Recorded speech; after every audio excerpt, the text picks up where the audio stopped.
Hello friends, कल हम लोगों ने कुछ एग्जांपल्स पढ़े थे और उसी के बेसिस पे कुछ एग्जांपल्स पढ़े थे, कुछ डेफिनेशंस पढ़े थे और सेट बुल्डर मेथड और रोस्टर मेथड के बारे में हम लोगों ने अंडरस्टैंड किया हुआ है। आज उसी मेथड को हम लोग थोड़ा सा और अंडरस्टैंड करेंगे, डीपली अंडरस्टैंड करेंगे, फिर हम लोग आगे बढ़ेंगे। ठीक है। जैसे मान लीजिए कि एक फॉर्म से दूसरे फॉर्म में कन्वर्ट करना हो, जैसे रोस्टर मेथड से बुल्डर मेथड में कन्वर्ट करना हो, तो हम ये कन्वर्जन कैसे करते हैं। ठीक है। अब मान लीजिए रोस्टर मेथड को एक एग्जांपल ले लेते हैं, फिर आपको अंडरस्टैंड हो जाएगा कैसे। मान लीजिए कोई क्वेश्चन इस तरीके से है,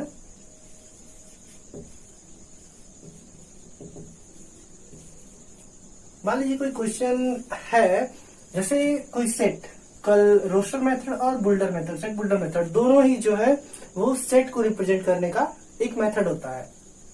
तो इसको इज इक्वल टू हम इस तरीके से लिख सकते हैं। मान लीजिए कोई क्वेश्चन हमारे पास दिया हुआ है रोस्टर मेथड का 1, 4, 9, 16, 25 एंड डाटा डाट। मतलब इस तरीके से हमको कोई क्वेश्चन दिया गया है। ये जो है ये कौन से मेथड का है? रोस्टर मेथड का है, in form of roster method है।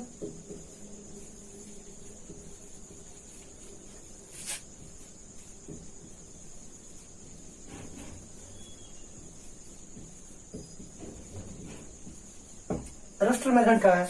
अब हमको इसको सेट बुल्डर्ड मेथड में कन्वर्ट करना पड़ेगा या फिर रूल मेथड में को कन्वर्ट करना पड़ेगा। तो मान लीजिए इसको कन्वर्ट करना हो इन form of, right in form of, मतलब लिखना है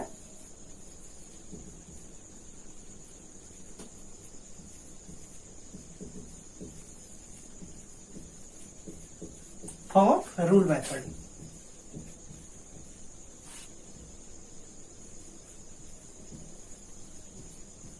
ठीक है। अब रूल मेथड में हम लोग को इसको लिखना हुआ, तो इसका सॉल्व देखते हैं। जैसे हम लोग के पास प्रॉब्लम ये है कि जैसे एक सेट है 1। अब यहाँ पे थोड़ा सा सोचें तो इस सभी एलिमेंटों में, जैसे सेट का डेफिनेशन के अकॉर्डिंग ही सेट जो होता है वो एलिमेंटों की, मतलब एक सेट में वही सारे एलिमेंट होते हैं जो एक जैसी प्रॉपर्टी को स्वैप करते हैं। अब इसमें देखा जाए कौन सी ऐसी प्रॉपर्टी है जो एक जैसी प्रॉपर्टी को स्वैप कर रहा है। तो यहाँ हम लोग देख सकते हैं ये हर एक एलिमेंट जो है किसी न किसी एलिमेंट का स्क्वायर के फॉर्म में बता रहा है। जैसे 1 है तो 1 का स्क्वायर है, यहाँ पे 4 है तो ये 2 का स्क्वायर के मतलब बता रहा है, यहाँ पे 9 है इसका मतलब ये 3 के स्क्वायर के मतलब को बता रहा है। ठीक है। अब ये ऑल ओवर किसी न किसी स्क्वायर को रिप्रेजेंट कर रहा है। तो हम लोग लिख सकते हैं इस तरीके से, सेट ए का जो रूल मेथड में किस तरीके से लिखेंगे वही लिखने हम लोग, ए इज इक्वल टू। ठीक है। अब हम लोग रूल मेथड हम लोग को पता है कि कोई वेरिएबल लेते हैं एक्स, मान लेते हैं x such that x is equal to n square. Understand? जहां पे n का मतलब कोई भी हम लोग नेचुरल नंबर एग्जिस्ट कर सकते हैं। ठीक है। n 1 2 3 4 5 6। ठीक है। या फिर हम लोग डायरेक्टली भी लिख सकते हैं where n is equal to 1 2 3 4 5 6। ठीक है। वेयर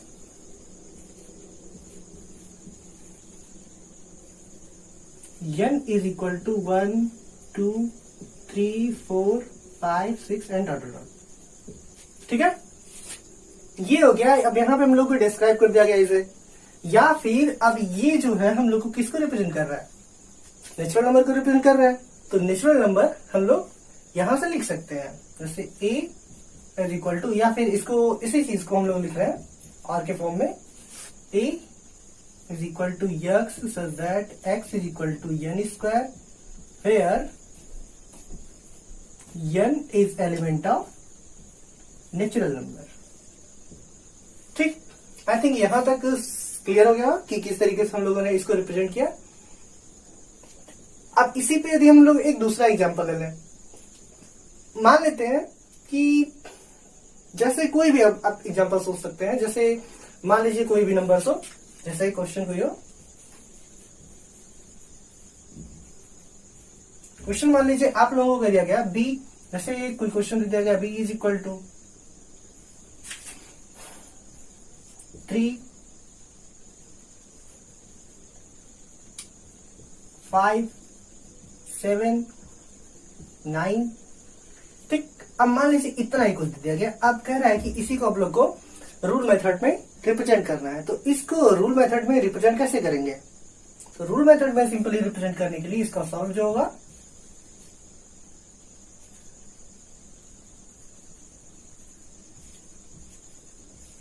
वो इस तरीके से हो जाएगा। बी जो होगा वो x such that x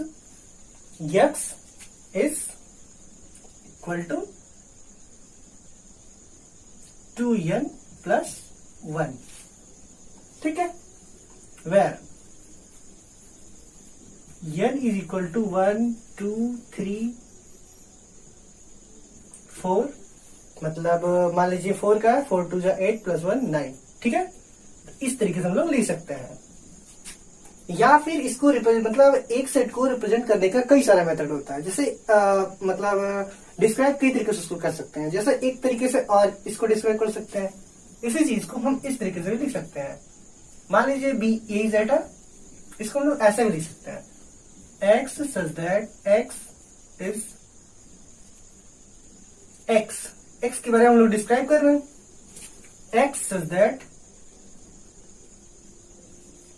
x, मतलब यक्स का रेंज ही हम लोग डिफाइन कर सकते हैं। जैसे ये हम लोग को दिख रहा है कि ऑड नंबर है, ऑड नंबर बिटवीन 1 एंड 10, मतलब 1 और 10 के बीच में जितने ऑड नंबर हैं उन सबको हम लोग को पुट किया गया है। X is that x is odd number between 1 2 between 1 and, simple लिख सकते हैं हम लोग 1 एंड 10।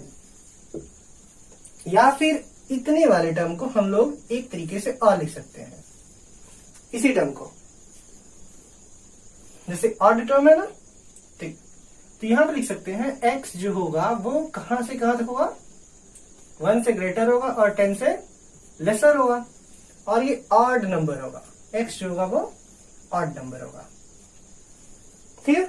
तो इतना तरीके से हम लोग इन दोनों एग्जाम्पल को समझ सकते हैं, ठीक है। अब आगे, इसके आगे हम लोग को अंडरस्टैंड करना है। अभी तक हम लोगों ने कल वाला एग्जाम्पल थोड़ा सा लेके अंडरस्टैंड किया कि मतलब सेट को एक फॉर्म से दूसरे फॉर्म में कैसे कन्वर्ट कर सकते हैं। अब हमको ये पढ़ना है कि सेट कितने टाइप के होते हैं, ठीक है। मेनली सेट का 2 टाइप होता है। सेट का पहला टाइप होता है जो फाइनाइट होता है, सेट का जो दूसरा टाइप होता है वो इनफाइनाइट होता है। मतलब सेट जो होते हैं मेनली वो 2 टाइप के होते हैं, फाइनाइटली सेट और इनफाइनाइटली सेट, ठीक है। फाइनाइटली सेट का मतलब क्या हुआ, जिसमें कोई ऐसा सेट जिसमें फाइनाइट नंबर हो, ठीक है, फाइनाइट नंबर हो और काउंट भी किए जा सके, ठीक है, तो फाइनाइट सेट में अंडरस्टैंड हो जाएगा, ठीक है। यदि इनफाइनाइट सेट के बारे में अंडरस्टैंड करें तो इनफाइनाइट सेट का मतलब होता है कि ऐसा सेट जिसमें infinite number of element exist हो, ठीक है, तो ये सेट हो जाएगा। लेकिन एक क्वेश्चन उठता है कि यदि सेट में, उस सेट में कोई भी एलिमेंट ना हो तो वो कौन सा सेट होगा। तो अभी उसी के बारे में डिस्कस करने वाले हैं। यदि कोई सेट है और उसमें कोई भी एलिमेंट नहीं है तो वो नल सेट कहलाता है। नल सेट कहते हैं, या फिर इम्पटी सेट कह सकते हैं, या फिर वाइड सेट कहते हैं, ठीक है, ठीक है। अब डिफिनेशन देख लेते हैं नल सेट।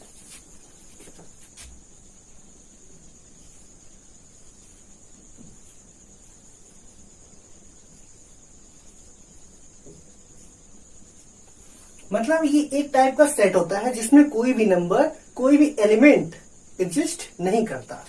अ सेट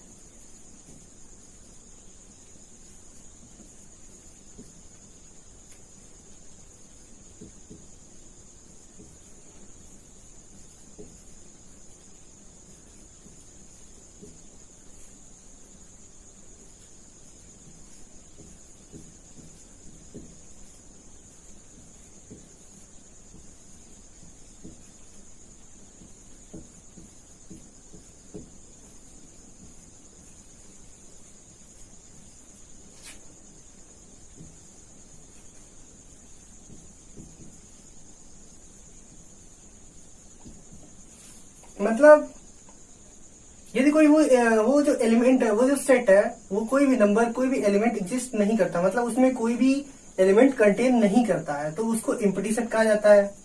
या फिर इसको हम लोग क्या कर सकते हैं, नल सेट।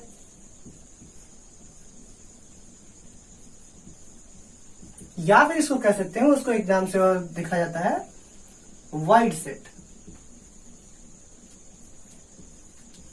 ठीक है, मतलब एक ऐसा सेट जो कोई भी एलिमेंट, जिसमें कोई भी एलिमेंट ना हो, तो उसको हम लोग नल सेट कहते हैं। और उसी नल सेट को हम लोग एम्प्टी सेट कर सकते हैं, वाइड सेट भी कर सकते हैं। ठीक है, अब नल सेट को रिप्रेजेंट कैसे करते हैं, नल सेट को एक्सप्रेस कैसे करते हैं, मतलब ये जो ये किस तरीके से डिनोटेड होता है, इट इज डिनोटेड बाई, मतलब इसको डिनोट करने के लिए हम एक इस तरीके से साइन रिप्रेजेंट कर देते हैं, ओनली दिस। अब इसके अंदर कोई भी एलिमेंट एग्जिस्ट नहीं है। या फिर इसको रिप्रेजेंट करने के लिए हम लोग फाई का यूज करते हैं। ठीक है, तो ये दोनों जहां पे साइन लिखा हो, जैसे मान लीजिए कोई set A is equal to null, और इस तरीके से दिया हो या फिर इस तरीके से दिया हो, तो इसका मतलब हो जाएगा जो ए है वो एक नल सेट है, मतलब एम्प्टी सेट है, मतलब उसमें कोई भी एलिमेंट एग्जिस्ट नहीं कर रहा है। ठीक है, इतना क्लियर हो गया। अब मान लीजिए कि आपको कोई क्वेश्चन दिया गया है, जैसे मान लीजिए कोई क्वेश्चन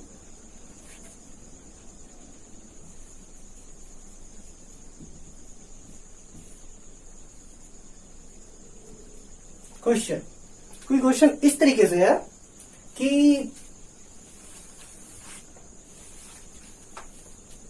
मान लीजिए कोई सेट दिया हुआ है A is equal to x such that x square minus 2 is equal to 0, where x is rational number.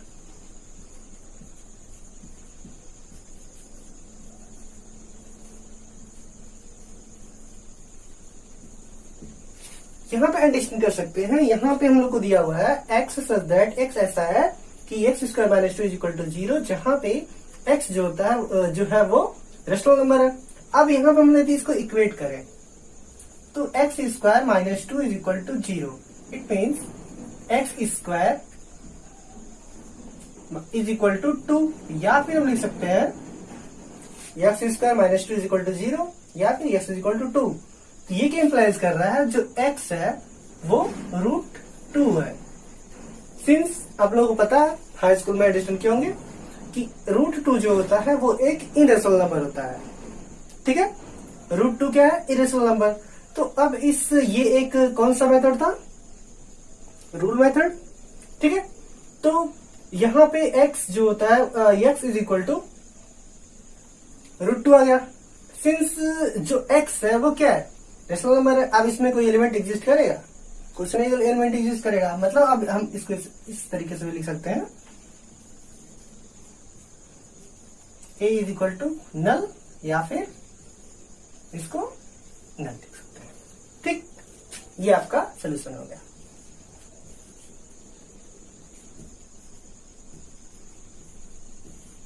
ठीक, यहां तक अंडरस्टैंड हो गया होगा। ठीक है, अब मान लीजिए ऐसे ही हम लोग एक और एग्जांपल ले लेते हैं।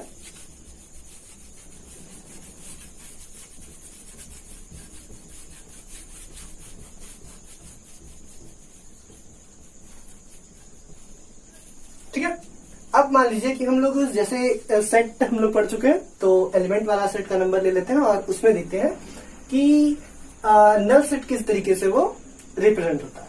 अब मान लीजिए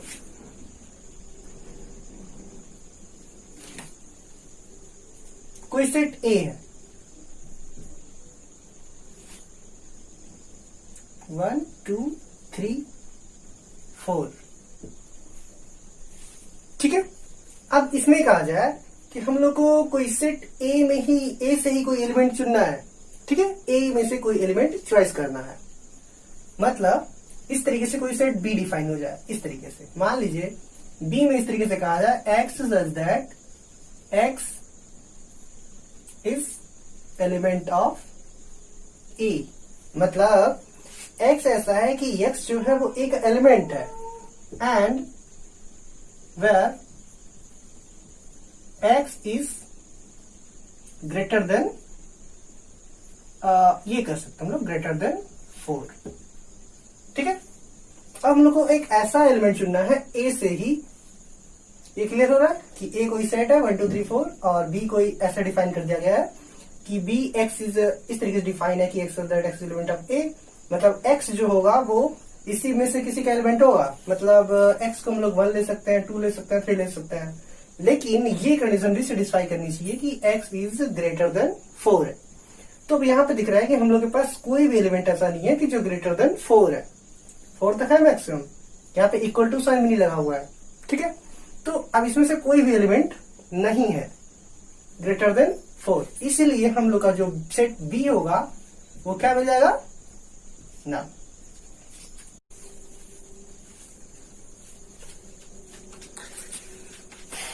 ये तो हम लोगों ने अंडरस्टैंड कर लिया नल सेट के बारे में। अब हम लोग आगे पढ़ने वाले हैं finite set and infinite set. देख लेते हैं फाइनाइट सेट क्या होता है और इनफाइनाइट सेट क्या होता है।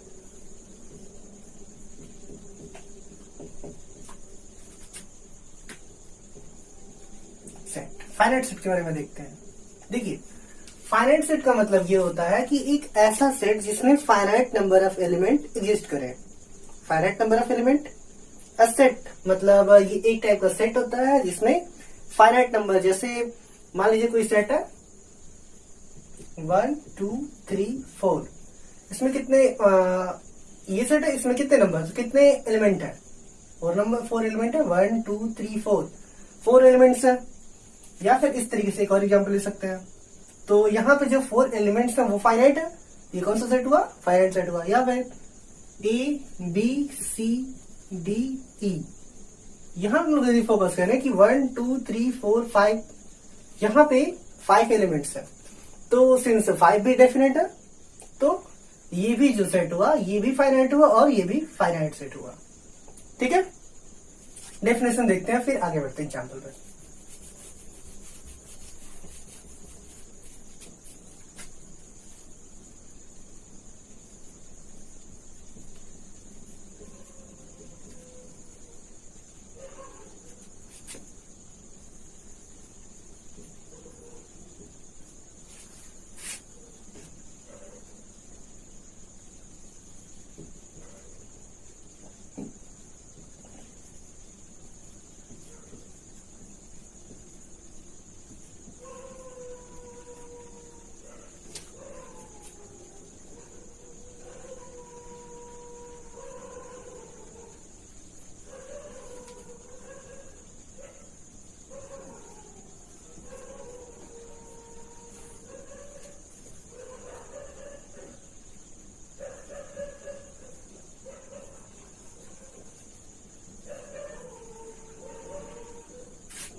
फाइनाइट सेट, यहां पे फाइनाइट नहीं कहकर हम लोग को डेफिनिट कहना ज्यादा बेटर पड़ेगा। अभी आगे बताते हैं ऐसा क्यों हुआ।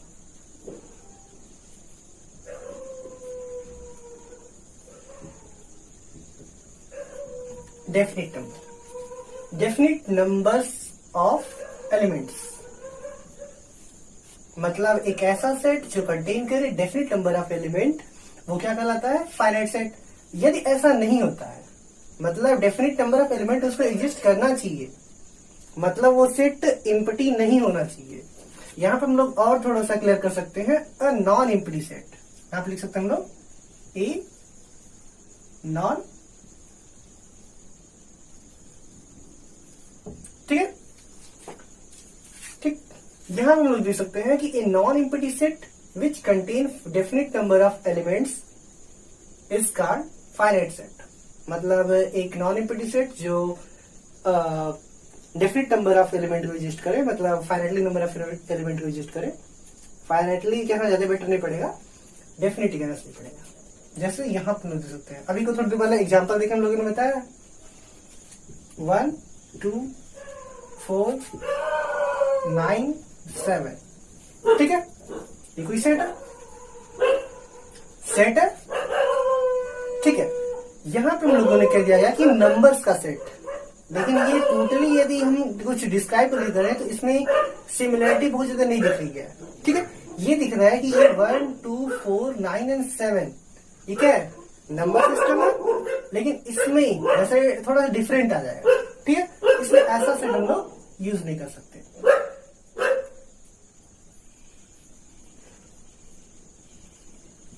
ठीक है, अब मान लीजिए कि ये कोई सेट ए है, ए कोई ऐसा सेट है।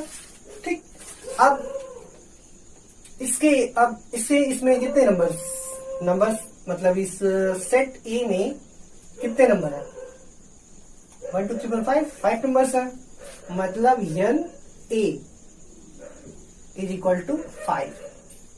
यहां जो हमने एन ए लिखा हुआ है ये इस सेट ए में कितने नंबर्स है, मतलब कितने नंबर ऑफ एलिमेंट है वो रिप्रेजेंट करता है। ठीक है, जैसे मान लीजिए यहां पे मान लीजिए कोई सेट बी है और वहां पे है alpha beta gamma delta lambda Sai. ठीक है, मान लीजिए इस तरीके से कुछ है, तो इसमें कितने टर्म्स है, 1 2 3 4 5 6 है ना, 6 नंबर ऑफ एलिमेंट्स है। तो n B is equal to 6। Since यहाँ हम लोग डेफिनेट नंबर ऑफ एलिमेंट या फिर डेफिनेट नंबर ऑफ एलिमेंट्स मिल रहा है। ठीक है, तो ऐसा सेट जो होगा वो क्या कहलाएगा, फाइनाइट सेट होगा। इसी डिफिनेशन में अदरवाइज यदि ऐसा कुछ कंडीशन नहीं आता है, वो finitely definitely number of element exist नहीं करता है, तो वो कौन सा सेट होगा, इनफाइनाइट, जनरली इनफाइनाइट सेट होगा। ठीक है,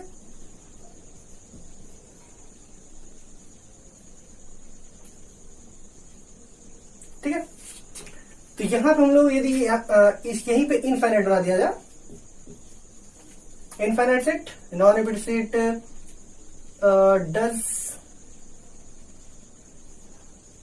does not contain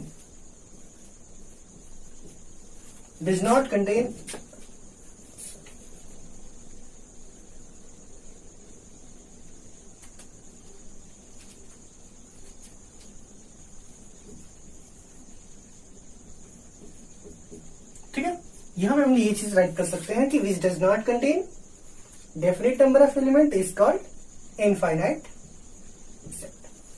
ठीक है, इनफाइनाइट सेट का एग्जांपल हम इस तरीके से ले सकते हैं,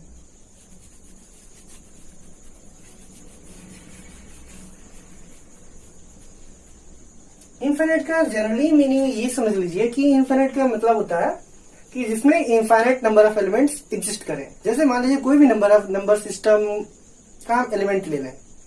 ठीक है, जैसे मान लीजिए कि इंटीजर ले लें, सेट ऑफ इंटीजर। अब इंटीजर में माइनस इनफाइनाइट से प्लस इनफाइनाइट मतलब बहुत सारे एलिमेंट हुआ है। ठीक है, तो ऐसे सेट को जैसे मान लीजिए set of real number system ले रहा है। ठीक है,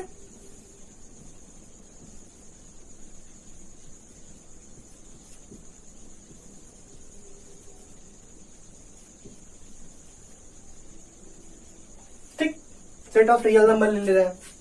ठीक है, अब इसी तरीके से जितने भी ऐसे सेट होंगे जो जिनमें infinite number of element exist करेंगे उसको हम क्या कहेंगे, इनफाइनाइट सेट। ठीक है,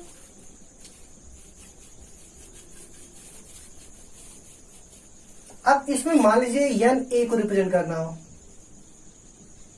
इसको कैसे रिप्रेजेंट करेंगे, एन ए को हम लोग ऐसे लिख सकते हैं इनफाइनाइट। ठीक है, क्योंकि यहां पे एन ए में जो सेट ए बताया गया है इसमें रियल नंबर में सेट ऑफ रियल नंबर, इसमें इनफाइनाइट नंबर ऑफ एलिमेंट है। ठीक है, तो ऐसा सेट जिसमें infinite number of element exist करे उसको क्या कहते हैं, इनफाइनाइट सेट। ठीक, अब हम लोग को पढ़ना है कि इक्वल सेट के बारे में। इक्वल सेट का मतलब सिंपली समझ सकते हैं कि ऐसे दो सेट्स, 2 सेट 3 सेट 4 सेट्स जिसमें नंबर ऑफ एलिमेंट्स जो हो वो सेम हो और वही एलिमेंट्स एक दूसरे में भी बिलोंग करें। जैसे मान लीजिए इक्वल सेट। इक्वल सेट का मतलब पहले छोटा सा एग्जांपल ले लेते हैं, फिर उसका डेफिनेशन या फिर वगैरह ट्रीट करेंगे। 1 2 3, मान लीजिए ये एक सेट है और एक सेट 2 3 1 है। ठीक है, मान लीजिए इस तरीके से है। अब इसमें number of element 1 2 3 4, number of element same हो या ना हो उससे फर्क नहीं पड़ता, लेकिन जो एलिमेंट है वो सेम होने चाहिए। अब इसका क्या मतलब हुआ? अब मान लीजिए कि ये दोनों तो सिंपली इक्वल सेट है, यहाँ पे दिख रहा है 1 2 3 एलिमेंट है, यहाँ 1 2 3 एलिमेंट है, लेकिन इनका ऑर्डर चेंज किया गया है। तो ये बात ध्यान देने वाली है, ये किसी सेट में उसके एलिमेंट्स का यदि ऑर्डर चेंज कर दें तो सेट पे कोई इफेक्ट नहीं पड़ता है। इसका मतलब हुआ कि यदि हम लोग इस तरीके से लिखें A B C D E, या फिर हम लोग इस तरीके से लिखें B C B E A D C, इस तरीके से लिखें, हम लोग टोटली इंटरचेंज कर दिया दूसरे को, लेकिन इन दोनों सेट में कोई भी डिफरेंस, मतलब सिर्फ नंबर्स को सिर्फ इसको इधर उधर किया गया है। ठीक है, एलिमेंट्स को इधर उधर किया गया है, इससे कोई इफेक्ट सेट पे नहीं पड़ता है। ठीक, बस इसका ऑर्डर चेंज हो रहा है और कुछ नहीं होता, मतलब ये जो सेट है वही सेट ये भी है। ठीक है, अब मान लीजिए इसका ऑर्डर पूछ लिया जाए तो कितने एलिमेंट है 1 2 3 4 5, मतलब मान लीजिए ए है तो मतलब इसका number of element n a is equal to 5 element है, इसमें 5 एलिमेंट है। ठीक है, अब जो हमने बोला कि नंबर एलिमेंट उनके मतलब उस सेट में जो नंबर्स हैं वो तो सेम होने चाहिए, मतलब सेट के जितने 1 2 3 नंबर है इसमें भी 1 2 3 नंबर है। ठीक है, ये सेम ना हो, जैसे 3 एलिमेंट ना हो, एक में 3 हो और दूसरे में 4 हो, ये कैसे पॉसिबल हो सकता है? और दोनों इक्वल सेट भी हो। देखिए, जैसे मान लीजिए कि 1 2 3, मान लीजिए 4 है इस तरीके से। अब कोई दूसरा सेट है 1 1 2 3 3, इसको थोड़ी देर पहले हम लोगों ने एक्सप्लेन किया हुआ है, अंडरस्टैंड कैसे करेंगे इसे। 4, अब यहाँ पे देखिए रिपीटेड टर्म है, 3 3 रिपीटेड है। अभी थोड़ी देर पहले हम लोग स्टडी भी किए हैं कि रिपीटेड टर्म वाले कोई इफेक्ट नहीं पड़ता। अब इसमें कितने नंबर है 1 2 3 4, 4 नंबर्स है, 1 2 3 4 5 6, इसमें 6 नंबर ऑफ एलिमेंट्स है, लेकिन एक एलिमेंट को 2 बार लिखने का कोई मतलब नहीं। ठीक है, मतलब इसको सिर्फ एक बार भी हम लिख के रिप्रेजेंट कर सकते हैं, या फिर 2 बार 3 बार 4 बार उसको बढ़ाते हैं, उससे कोई फर्क नहीं पड़ेगा। ठीक है, अब सेट के नंबर ऑफ एलिमेंट तो बढ़ते जाएंगे, लेकिन जो एलिमेंट वो दोनों सेम है, जैसे यहाँ पे 1 है यहाँ भी 1 है। अब मान लीजिए इन दोनों का एडिशन करना हो तो 1 है 1 है, ये भी 1 है 1 है, कोई इफेक्ट नहीं पड़ा। ठीक है, मतलब ये दोनों जो सेट होंगे ये दोनों सेट भी इक्वल होंगे। यहाँ पे ये समझ में आ जाएगा, यदि किसी सेट में जो एलिमेंट है वो दोनों सेट में जो एलिमेंट है वो दोनों सेट के एलिमेंट सेम होने चाहिए। मतलब यहाँ पे 1 है तो इस सेट में कहीं ना कहीं 1 होना चाहिए, यहाँ पे 2 है तो इस सेट में कहीं ना कहीं 2 होना चाहिए, यहाँ पे कोई 3 है तो यहाँ पे भी 3 कहीं ना कहीं एग्जिस्ट करना चाहिए। ठीक है, तो ऐसे दो सेट को हम लोग इक्वल सेट कहेंगे। ठीक है, अब मान लीजिए कि ये सेट ए को रिप्रेजेंट कर रहा है और ये बी है, तो यहाँ पे सिंपली हम लिख सकते हैं ए इज इक्वल टू बी। ठीक, क्लियर? यहाँ पे अब डिफिनेशन देख लेते हैं इसका।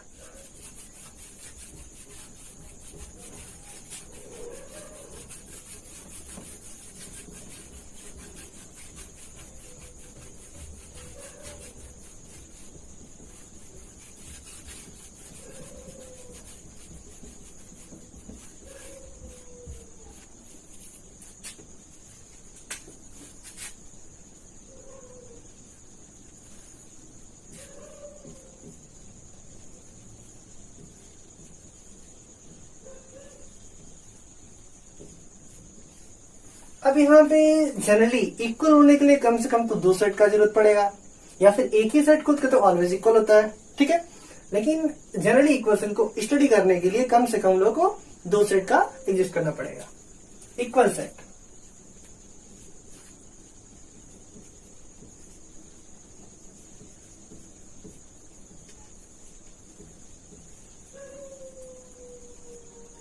ए and B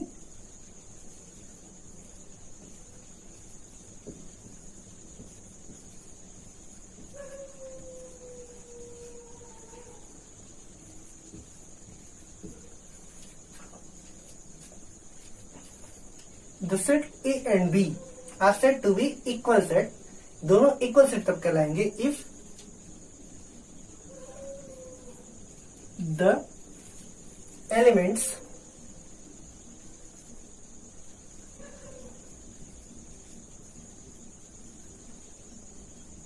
are equal set.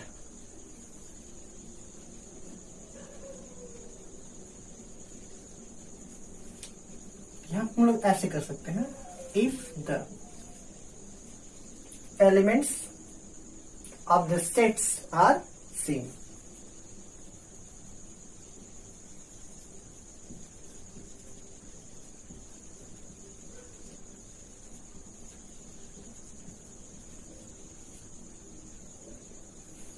ठीक है, मतलब जो एलिमेंट ए में रहेगा वही एलिमेंट बी में भी रहना चाहिए, भले वो रिपीटेड हो उससे कोई फर्क नहीं पड़ता, या फिर उसका ऑर्डर चेंज हो तो भी कोई फर्क नहीं पड़ता। जैसे थोड़ा एग्जाम्पल हम लोग लिखे हैं, यहाँ पे थोड़ा सा एग्जाम्पल बस लिख लेते हैं।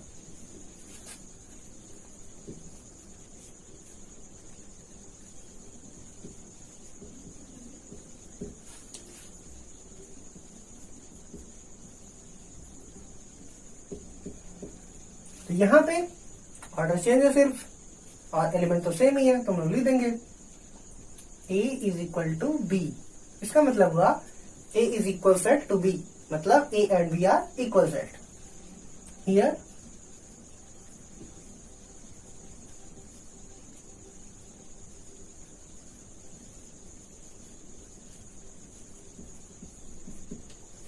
ठीक है, ये समझना है इक्वल सेट कैसे होता है। ठीक है, अब मान लीजिए एक थोड़ा सा और आगे चला जाए इसी इक्वल सेट में ही। मान लीजिए कि कोई हम लोग को क्वेश्चन दे रहा है, इस तरीके से पूछ रहा है कि वो दोनों इक्वल सेट होगा या इक्वल सेट नहीं होगा। जैसे क्वेश्चन मान लीजिए कोई है, ठीक है, जैसे मान लीजिए कोई सेट ए हम लोग के पास डिफाइन है, x is that x minus 5 is equal to 0। ठीक है, एक सेट ये है एंड हम लोग के पास बी कोई सेट है जो इस तरीके से है, x is that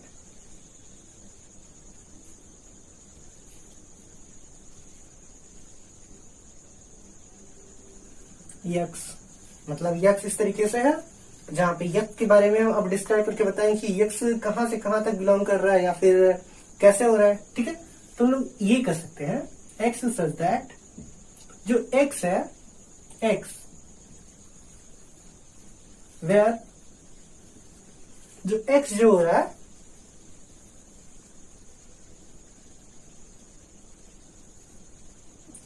four whole 1/2 से ग्रेटर है एंड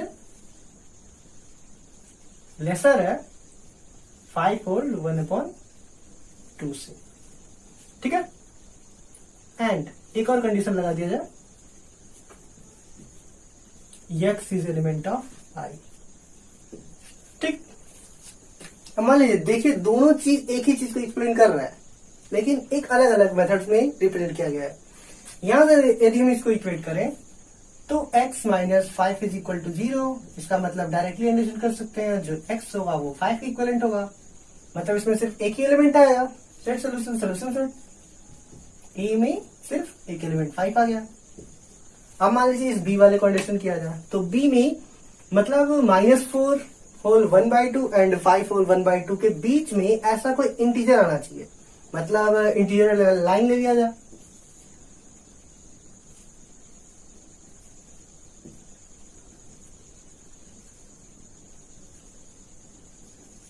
ठीक है, तो 4 और हाफ, मतलब यहां पे कहीं हाफ होगा, ठीक, और यहां पे 5 हाफ यहां पे होगा। सिंस ये इंटीजर है तो इंटीजर के लिए होल यही होगा 5, मतलब इस सेट का जो एलिमेंट हुआ वो 5 हो गया, मतलब सेट बी में जो हो गया एलिमेंट